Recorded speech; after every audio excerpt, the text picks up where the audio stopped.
సమీక్ష టెలివిజన్ కి స్వాగతం. నేను కూడా ఇదే హౌస్లో చాలా బాధపడిన సందర్భం రోజుంది. మెంబర్స్ అందరం ఉన్నాం. నన్ను గురించి నా కుటుంబాన్ని గురించి ఇష్టానుసారంగా మాట్లాడితే కనీసం యాక్షన్ తీసుకోవడానికి నాకు మైక్ ఇవ్వమని అడిగాను. మేము నిరసన తెలియజేసి వెళతామని మైక్ అడిగితే మైక్ ఇవ్వలేదు.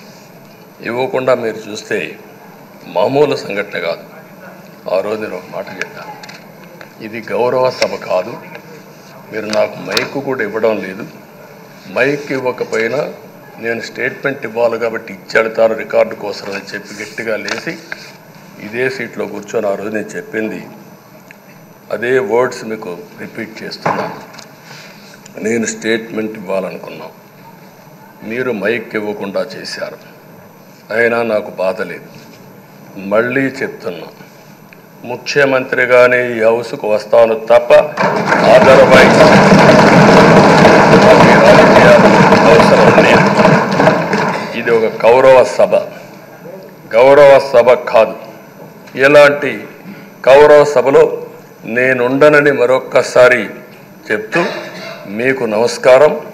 ప్రజలకు విజ్ఞప్తి చేస్తున్నా, నా అవమానం మీరు అందరూ అర్థం చేసుకొని నిండు మనసుతో ఆశీర్వదించాలని కోరుతూ ఈ సభ నుంచి వాకౌట్ చేస్తున్నానని చెప్పి వాకౌట్ చేసి బయట ప్రెస్ కాన్ఫరెన్స్ పెట్టాను. ఎందుకు ఈ విషయం చెప్తున్నానంటే, నా జీవితంలో ఇది 9వసారి నేను ఎమ్మెల్యే. ఈ రాష్ట్రంలో తెలుగు జాతిలో నాకు వచ్చిన అవకాశాలు ఏ నాయకుడికి రాలేదు. 14 సంవత్సరాలు ముఖ్యమంత్రిగా పనిచేశాను. ఇప్పుడు మళ్ళీ ముఖ్యమంత్రి అయ్యాను. 15 సంవత్సరాల అపోజిషన్ పార్టీ లీడర్గా పనిచేశాను. కానీ తిరుపతిలో నా పైన దాడి జరిగింది.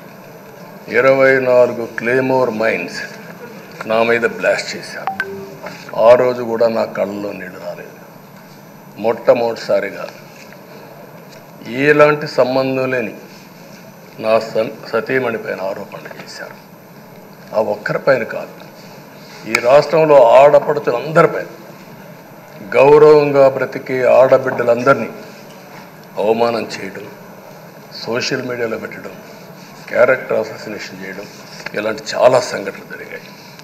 దానికి పరాకాష్ఠగా ఆ రోజు శాసనసభ్యులు కానీ, కొంతమంది అయితే భవానీ శాసన సభలో సభ్యురాలుగా ఉండి ఎన్నో పోస్టింగ్స్ పెట్టే పరిస్థితికి వచ్చారు.